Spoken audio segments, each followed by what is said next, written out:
கொலை செய்த காங்கிரஸ் எவ்வளவு பெரிய கொடுமையான குற்றவாளியோ, அந்த கொலையை வேடிக்கை பார்த்து நின்ற பாரதிய ஜனதாவும் அதற்கு இணையான குற்றவாளி தான். அதில் எந்த மாற்றமும் இல்லை.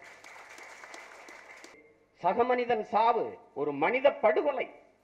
இந்த நூற்றாண்டில் இப்படி எந்த இனமும் அழித்தொழிக்கப்படவில்லை என்கிற அவல நிலைக்கு ஒரு இனம் அழித்தொழிக்கப்படுகிற போது, கொன்றொழிக்கப்படுகிற போது, குவிக்கப்படுகிற போது, என்னடா பைத்தியகாரத்தனம் பண்ணிக்கிட்டு இருக்கிற, பயிற்சி கொடுத்துட்டு பணம் கொடுத்துட்டு ஆயுதம் கொடுத்துட்டு உட்கார்ந்து இருக்கிற, பாஞ்சு தடு, இந்த போரை எதற்காக பின்னின்று நடத்துகிறாய், ஏன் இலங்கைக்கு உதவுகிறாய் என்று ஒரு வார்த்தை, ஒரு நொடி பாராளுமன்றத்தில் பாரதிய ஜனதா பேசல.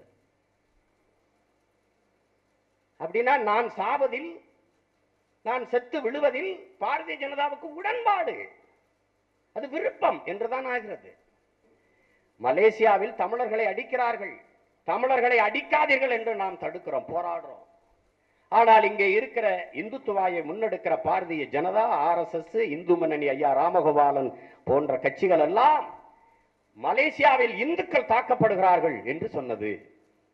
இதற்கு காரணம் தாக்கியவன், அடித்தவன் இஸ்லாமிய நாடு. அதை நீங்க கவனத்தில் எடுத்துக்கணும். அதே போல இலங்கையிலே கொன்றொழிக்கப்பட்டதில் 95 விழுக்காடு இந்து. செத்த தமிழனின் 95 விழுக்காடு இந்து மதத்தை சார்ந்தவன். ஏன் இங்கே இந்துக்களை அடிக்கிறீர்கள் என்று சொல்லல. ஏன் அடித்தவன் ஆரிய வம்சாவளி சிங்களன். தெளிவா புரிஞ்சுக்கணும். திருவான்மியூர் சாலையில செல்கிற போது நடு சாலையில் இருக்கிற கோயிலை அப்புறப்படுத்த முடியல. சாலையை விரிவுபடுத்துவதற்காக அந்த கோயிலை தூர தூக்கி வைக்க முடியல. தொட்டால் போராடுவான் RSS, விஸ்வ இந்து பரிசுத்து, பஜ்ரங் தள், பாரதிய ஜனதா, இந்து முன்னணி, என் கோயிலை தொடாதேன்பா. ஆனால் ஆயிரக்கணக்கான நமது வழிபாட்டு தலங்களை இடித்தான் சிங்களன். ஒருவன் கேட்கல. காரணம் என்ன? இடித்தவன் அவன் உறவினர். அதனால இந்த ரெண்டு கட்சிக்கும் இருக்கிற நிலைப்பாடை நீங்க புரிஞ்சுக்கணும். ரெண்டு பேருமே நமக்கு சரிநிகர் சமமான எதிரிகள் என்பதை நீங்க புரிஞ்சுக்கணும். காங்கிரஸ் கட்சி இலங்கையில் வாழ்கிற தமிழனுக்கு எதிரி, பாரதிய ஜனதா உலகெங்கும் வாழ்கிற ஒவ்வொரு தமிழனுக்கும் எதிரி. என் அன்பு உறவுகளே, எரியும் போது கூட, பிணமாகி எரியும் போது கூட சுப்பிரமணிய சாமியும் சோபம் நமக்கு எதிராகத்தான். அப்படியே அந்த கட்டையே வேறு. அதை நீ கவனத்தில் வச்சுக்கணும். அவன் ஒருபோது நமக்காக சிந்திக்க முடியாது. உதாரணமா ஐயா H. ராஜா சொல்றார், இந்து தாண்டா தமிழன். ஏற்கிறோம். உங்கள் தாய்மொழி அப்போது தமிழ் தானே? ஆமா. அப்படி என்றால் எங்கள் கோயில்களில், எங்கள் வழிபாட்டு தலங்களில் எங்கள் தாய்மொழியில் வழிபட விடாமல் தடுப்பதற்கு காரணம் என்ன? பதில் இல்ல. அங்க ஆரிய மொழியான, பார்ப்பனிய மொழியான சமஸ்கிருதத்தில் மட்டும்தான் வழிபடணும். அப்பத்தான் ஆண்டவனுக்கு புரியும் என்றால் அதை எப்படி மானத்தமிழன் ஏற்பான்? எனக்கு தலைவன் என்பவனுக்கும் எனக்கு இறைவன் என்பவனுக்கும் என் மொழி புரியணும். என் மொழி புரியலைன்னா அவன் தலைவனா இருக்க முடியாது, இறைவனாகவும் இருக்க முடியாது. நான் என்ன சொல்றேன்னு கேட்காது. நீ எனக்கு என்னடா வரம் தர போற? ஒத்தையில உடமரத்துக்கு கீழே இருக்கானே அருவாளோட என் பாட்டேன் ஐயனாரு, அவனுக்கு ஏன் நீ வந்து அனுதினம் பொங்க வச்சு மணி அடிக்கிறது இல்ல? ஏன்னா அவனுக்கு வருமானம் இல்லை.